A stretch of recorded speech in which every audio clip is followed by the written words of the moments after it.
Okay guys, mag-uumpisa na tayo ng ating pagluluto. Unahin na natin ang ating onions at carrots.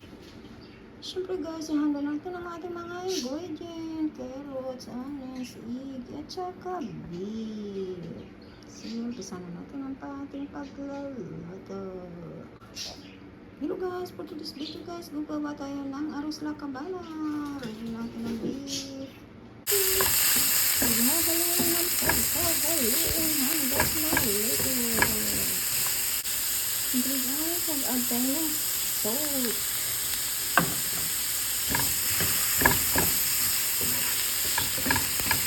Ngayon guys, mag-add naman tayo ng ating beef. Pag-add natin ng ating beef, ito lang ang ating pag-ilimit lang po natin. Ilimit lang hanggang malito. So guys, mag-a-add din tayo ng chili powder kasi gusto niya maanghang konti. Tapos paminta.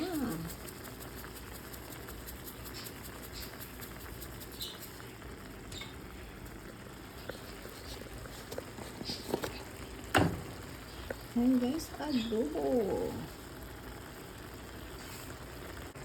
Ngayon guys, mag-add tayo ng sweet sauces. Para hindi naman puro alat. Ngayon guys, i-mix-mix lang po natin hanggat maluto. Okay guys, mag-add din tayo ng tomato. Tayo ng ketchup.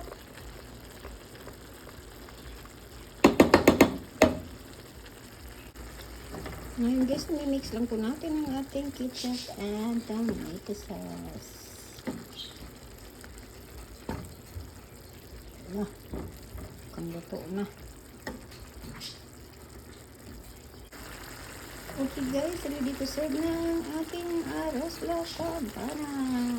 Thank you for watching. Please like and subscribe.